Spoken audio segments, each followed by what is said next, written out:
I found out that substance abuse was the smallest part of the problem. There was so many other things that I was running from.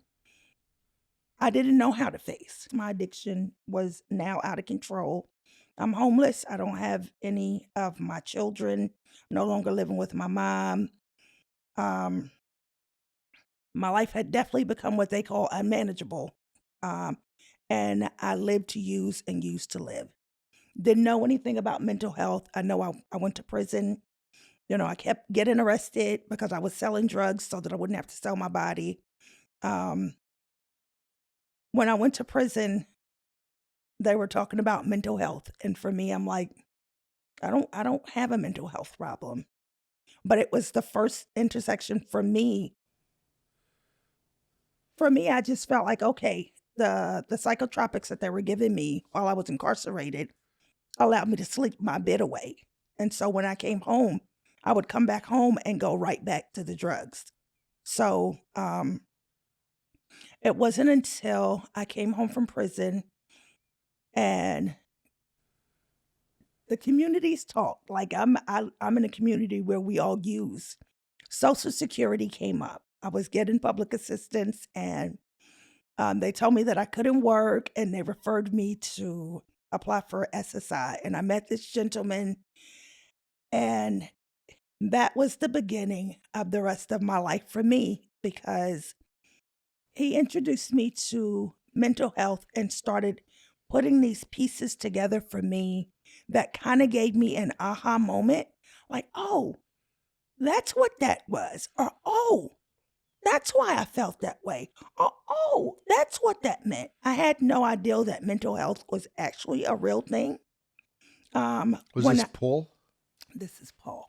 Right. This is Paul. And, when I would get high, I would have horrible hallucinations, like horrible, horrible.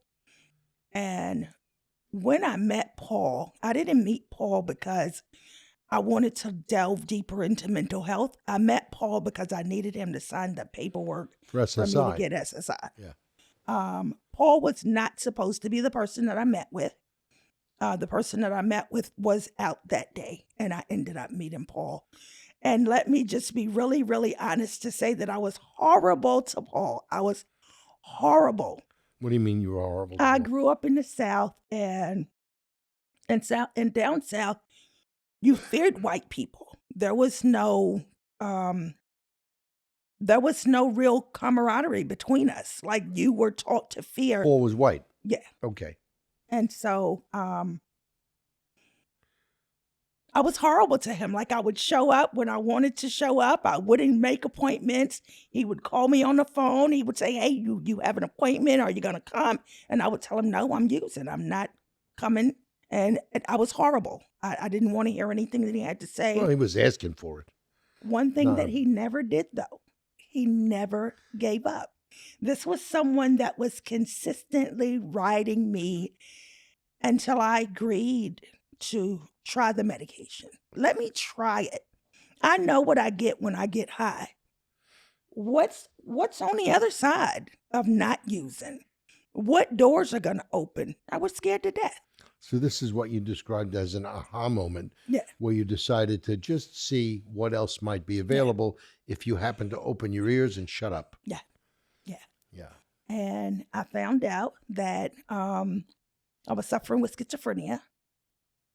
Doing the research, the cocktails that I had to take to get down to what worked for me, it was a lot. It gave me moments of wanting to give up.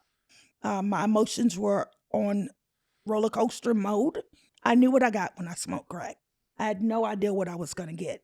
Now, tackling my life, which was my life. Being honest about being molested as a child.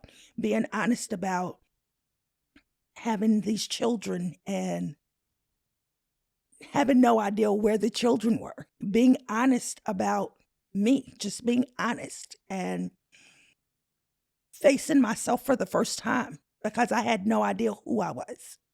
And Paul gave me that freedom to be myself, and he never left my side while I was discovering who I was.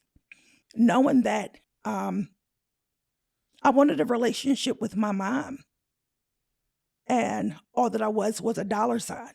Knowing that I wanted to know who my children were. When you say you're only a dollar sign, you mean to your mom, Yeah. you were able to generate revenue in bad ways and in good ways, and she looked at you as to facilitate things for herself. Yeah. So, that was a painful process for me. Paul taught me about boundaries and how to put them in place for myself. Getting clean was discovering who I was.